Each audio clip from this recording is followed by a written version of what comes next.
Specially కొత్త వాళ్ళ కోసం మీకోసం ఈరోజు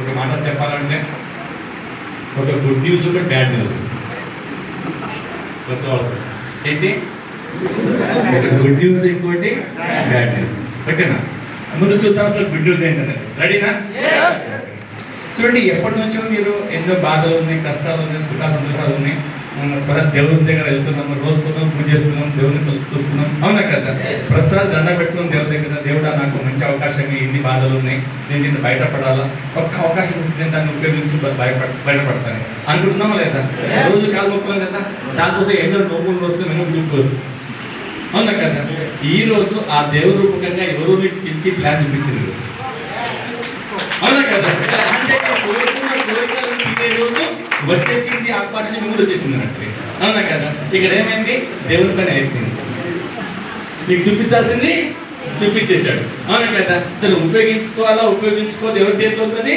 మీ చేతిలో ఇది గుడ్ న్యూసా కాదు ఎంతమంది అనిపిస్తుంది గుడ్ న్యూస్ అని గుడ్ అవునా కదా ఇక రెండోది ఎస్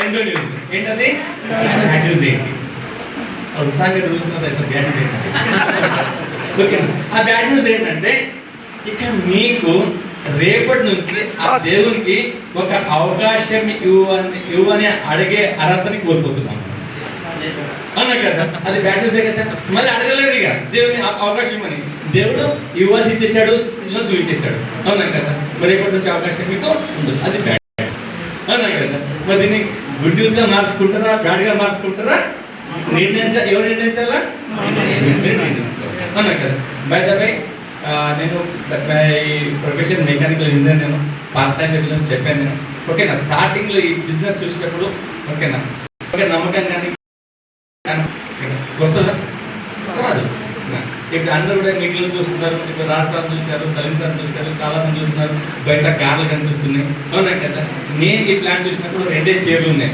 ఒక చైర్ మీద నేను ఇంకో చిన్న చైర్ సార్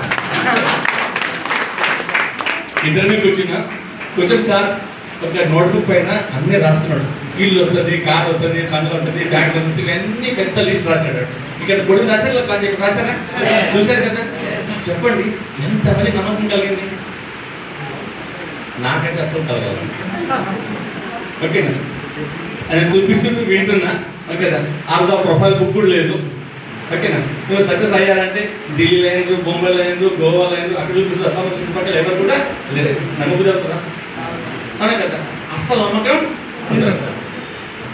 చేయాలా చేయొద్దా అనే చాలా పెద్ద కన్ఫ్యూజన్ ఓకేనా బట్ నేనేమనుకున్నా అంటే సరే డబ్బులు వస్తలేకపోతే పక్కన పెడతాను మనం ఓకేనా సార్ ఏం చెప్తుండ్రు జస్ట్ బ్రాండ్ చేంజ్ చేసి ప్రొడక్ట్ వాడమంటున్నాడు అవునా కదా అదేం పెద్ద గొప్ప విషయం ఈ బిజినెస్ చేసినా చేయకున్నా ఏదో కూడా వాడాల్సిందే కదా అవునా కదా అట్లా అని జస్ట్ వాడి చూద్దాం పోయిందే ఉంది జస్ట్ ప్రొడక్ట్ తీసుకుందాం వాడడం మొదలు పెట్టాం మంచిగా అనిపించినాయి ఆ తర్వాత రెండో పని ఏంటి బిజినెస్ని డెవలప్ చేయాలి అవునా కదా నేను చూపించాను 60% మీరే అని చెప్పారు అవునా కదా 60% ఎవరిది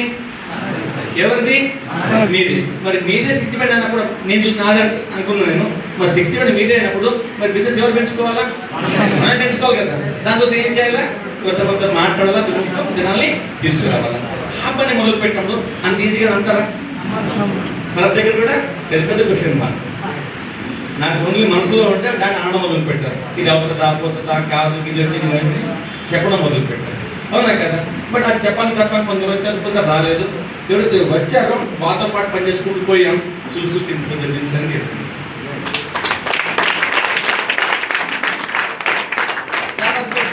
జాబ్ చేశాను మేము ఆ 2 ఇయర్స్ జాబ్ చేసేటప్పుడు 6 జాబులు మార్చాము ఎందుకు మార్చాము సింపుల్గా ఇన్కమ్ అండ్ పొజిషన్ పెంచుకోవడానికి అంటే ఏ రోజు కూడా నేను కోరుకున్న అక్కడ పొందలేకపోయాను ఓకేనా మొహాలు మారేవి కంపెనీ మారేది కానీ కల్చర్ మారేది కాదు అదే బ్యాక్గ్రౌండ్ ఉండేది ఇక్కడ చూసినాక అవునా కదా మరి ఈ బిజినెస్ చూసినప్పుడు అనిపించింది ఏంటంటే ఓకే దీంట్లో వల్ల ఒకరిపైన ఆధారపడకుండా జస్ట్ మనకు మనం ప్రయత్నం చేసుకుంటూ పోతే ఒక రోజు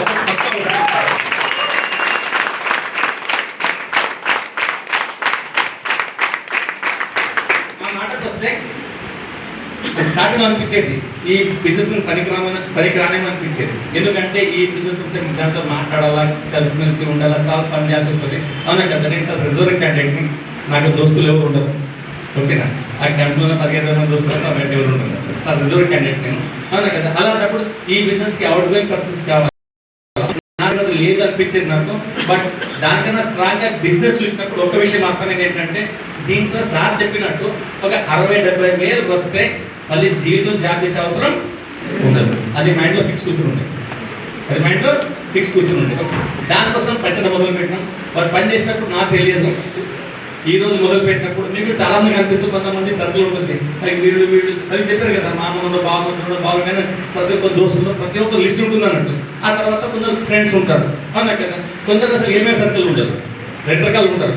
సర్కిల్ ఉన్నోడు వాళ్ళ ప్లాన్ చేసుకుంటే ఈ సర్కిల్ వీళ్ళు వస్తారని, లేని వాళ్ళు ఏమో నాకు ఎవరు తెలియదు కదా ఎట్లా చేయాలని కన్ఫ్యూజన్ ఉంటుంది. ఇక 2 అవసరం లేదు, పని చేసుకుంటూ పోయేటప్పుడు అన్నీ జరిగిపోతాయి. నాకు పెద్ద సర్కిల్ లేకుండే, కానీ ఎప్పుడు నేను అనుకోలేదు ఎవరు వస్తారు ఎవరు రారా అనేది. నేను బిజినెస్ స్టార్ట్ చేసేటప్పుడు ఈ దగ్గర కూర్చున్న మంది లోపల ఒక్కరు కూడా పరిచయం లేదు. ఈరోజు ఇంత జనాల వల్ల ఒక్కరు కూడా కనీసం పరిచయం లేకుంటే జస్ట్ బిజినెస్ మొదలు పెట్టినాం, ప్రొడక్ట్ వాడడం మొదలుపెట్టాం, జనాలతో మాట్లాడడం మొదలుపెట్టినాం. ఓకే కదా, చాలా మందితో మాట్లాడేవాళ్ళం, కలిసి ప్రతి వాళ్ళతో మాట్లాడేవాళ్ళం అన్నమాట. ఓకేనా, ఓకే అంటారా అన్నారు కదా. చాలా మందితో మాట్లాడితే కొంతమంది వచ్చేవాళ్ళు, కొంతమంది రాకపోతే ఆ వచ్చిన దాంట్లో లోపల నేను కొంతమందిని సెలెక్ట్ చేసుకునేవాళ్ళం, కొంతమందిని సెలెక్ట్ చేసుకున్నాను. మీకు చెప్తున్నాను, బిజినెస్ మొదలు పెట్టా అందరితో పనిచేసిన అవసరం లేదు, అందరితో పనిచేసిన అవసరం లేదు. అందరితో పనిచేస్తే కన్ఫ్యూజన్ తప్ప ఇంకేం ఉండదు. దాని లోపల ఎవరైతే మీకు సహకరిస్తారో, మీరు చెప్పింది ఫాలో అవుతారో, మీకు చెప్పిన సిస్టమ్ చెప్పింది ఫాలో అవుతారో వాళ్ళతో పనిచేస్తే చాలు. ఓకే, వాళ్ళతో పనిచేస్తూ పోంగా దాంట్లో మీకు ఒక సలీం సార్ దొరకవచ్చు, ఒక రాజ్ సార్ దొరకవచ్చు, దాస్ సార్ దొరకవచ్చు, ఒక శ్రీనివాస్ సార్ దొరకవచ్చు, ఒక నిర్మల్ సార్ దొరకవచ్చు, ఒక చంద్ర సార్ దొరకవచ్చు, ఒక కిరణ్ సార్ దొరకవచ్చు. నేను మొదలు పెట్టినప్పుడు ఈయన చేస్తూ నేను చేయడం అనేది మనం ఎక్కడ కనిపించింది, ఇక్కడ రాసి పెట్టింది లేదు. ఇది ఒక ప్రాసెస్, చేసుకుంటూ పోంగా తెలియకుండా అన్నీ అయిపోతాయి అన్నట్టు. బట్ ఎక్కడ అలసిపోయి నిలబడితే మాత్రం అంతే సంగతి. చాలా ఇంటి రాజు చాలా విషయాలు క్లోజ్ చేశారు.